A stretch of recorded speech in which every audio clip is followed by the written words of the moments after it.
इधर हज और उम्रा से मुताल्लिक चीन से एक बड़ी खबर आ रही है। इस वक्त सीधे तौर पर चीन से बड़ी खबर ये मिल पा रही है कि चीन ने अपने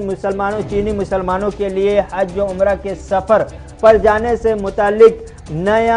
नए सिरे से नई गाइडलाइन जारी की है, नए उसूल व ज़वाबित जारी किए गए हैं, जिसमें कहीं न कहीं एक तरह की सख्ती दिखती है। चीन की तरफ से नए ज़ाब्ते के मुताबिक अब सिर्फ एक ऑर्गेनाइजेशन रह गई है जिसको ये इजाज़त होगी कि हज के लिए चीनी मुसलमान को बाहर भेजे, सऊदी अरब भेजे। यानी सऊदी अरब हज के लिए भेजने का सारा इंतजाम अब सिर्फ एक ऑर्गेनाइजेशन के हाथों कर दिया गया है और अब उसी ऑर्गेनाइजेशन के अंदर में ये सब कुछ किया जाएगा पूरी तरह से। हज के सफ़र की रवानगी से लेकर के आमद तक के, वापसी तक के सिर्फ और सिर्फ एक ऑर्गेनाइजेशन को चीन ने इजाज़त दी है कि आप ये काम कर सकते हैं। तो बड़ी खबर मिल पा रही है कि चाइना के मुसलमानों के लिए एक नई परेशानी, नए उसूल व ज़ाब्ते के हिसाब से ये परेशानी इसलिए भी बढ़ गई कि कई ऑर्गेनाइजेशन होने के बाद चीनी मुसलमानों को आज़ादी थी और आसानियाँ होती थी कि वो जल्द से जल्द ऑर्गेनाइजेशन का सहारा लेकर के अपना फॉर्म सबमिट कराते और अपने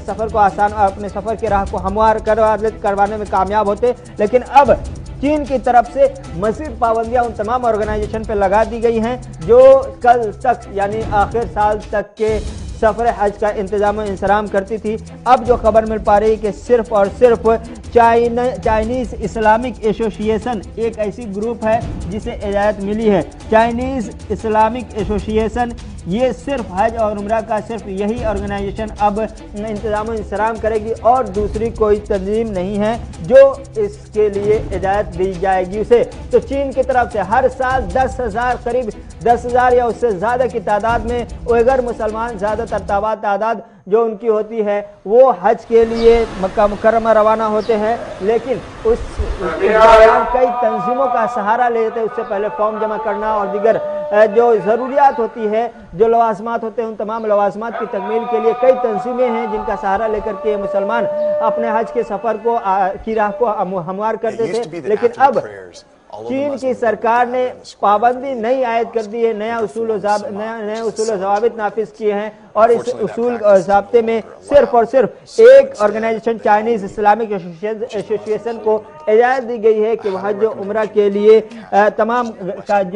जो चीज़ें हैं वो सब सारे के सारे इंतजाम सिर्फ और सिर्फ अब एक ऑर्गेनाइजेशन को दे दी गई है। तो आपको बता दें कि 20 मिलियन से ज़्यादा की आबादी है चीन में मुसलमानों की, लेकिन हर साल 10,000 से ज़्यादा ऐसे मुसलमान जो हज के चीन से हज के लिए जाते हैं और कई तंजीमों के सहारे वो अपने इस रास्ते को आसान बनाते हैं। लेकिन अब जो खबर मिल आ रही है कि उसके मुताबिक नई गाइडलाइन को जारी किया गया है और नई गाइडलाइन सऊदी अरब की तरफ से भी जो नया रेगुलेशन बनाया गया है उसको नज़र में रखते हुए ये तय किया गया है कि अब सिर्फ एक ऑर्गेनाइजेशन को ही इजाज़त दी जाए और वो ऑर्गेनाइजेशन चाइनीज़ इस्लामिक एसोसिएशन है, जिसकी मदद से अब चीन के मुसलमान हज के सफ़र के लिए जो इरादा रखते हैं, आज़मीन हज हैं, वो अपना फॉर्म वहाँ जमा करके उसकी मदद से अपना रास्ता हमवार करा सकते हैं। तो सिर्फ और सिर्फ एक ऑर्गेनाइजेशन को देना, जिससे चीन के मुसलमानों में नाराज़गी भी देखी जा रही है, लेकिन नाराज़गी का इजहार खुल करके चीन के मुसलमान कर नहीं सकते क्योंकि सच्चाई दुनिया को मालूम है कि चीन मुसलमानों के साथ क्या कर रहा है।